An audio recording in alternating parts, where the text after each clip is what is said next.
अच्छा एगो हमार गाना है सब गाना के हम एल्बम में गाइले बाकी भाई लोग के मन में देख लाइन खाली गुनगुना दी कि जाने ला बिहारा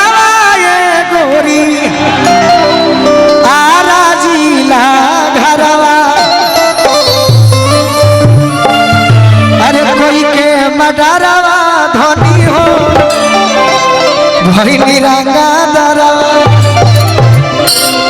जेकरे खुदे गोली लगल हो के रंगदारे बनता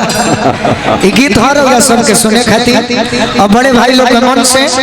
मात्र 2.5 से 3 मिनट में मेरा एक सॉन्ग वही कि आज हम पहिला मिलनवा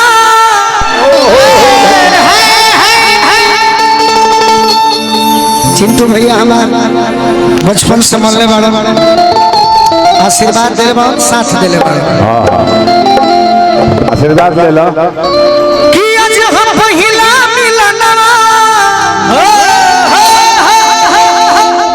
मिलल सजनी के सजनवा हमारे अंग अंग गुलाब नियन खिलाल बा बदनवा सुनी सुनी भगवान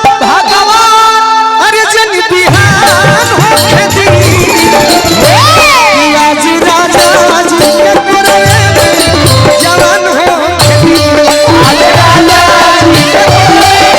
जवान होके दी आज राजा जी के पुरवे में जवान होके दी आज राजा जी के पुरवे में जवान होके दी आज हम पहिला मिलन सजनी के सजना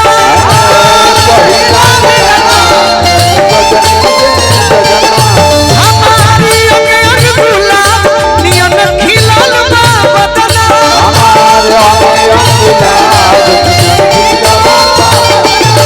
सुनी सुनी भगवान जन बिहान होके दी आज राजा जी के पुरवे में जवान होके दी आज राजा जी के पुरवे में जवान होके दी आज राजा जी के पुरवे में जवान होके दी आज राजा जी के पुरवे में जवान होके दी विकास की ओर से तमाम कमेटी के भाई के ओर से आशीर्वाद जब ये गाना सभे सुनने हुई सभे सुनने वाले भैया मैं एक लाइन धुन में खाली बजा दी हो कौन लाइन मरही के बातें तो मरही के बातें तो मर्दाना जान से कह के मुआलू नजरिया से कह के मुआलू नजरिया के मार से राजा जी के जवान होके दी आज राजा जी के जवान होके दी बड़े भाई का सेवा पुरस्कार दे हमारे भगिना विकास ठाकुर अमित राय जी वेल भोजपुरी के मालिक बानी कंपनी से गीत बोले राजा जी के ओठवा में ओठ जम साथी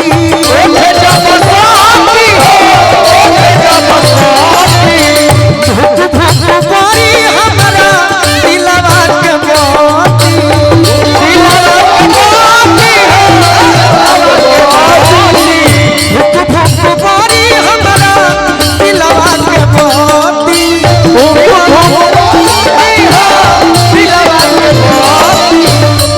रात भर लभ के दरिया में नेहान होके दी कि आज राजा जी के पुरवे में बाकी तेरे बंद लिखे करे एक लाइन कि गौरी के ललना आजू कि गौरी के ललना आजू अरे रौरी नुजी देवा करिले छिरूरी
भगवान की।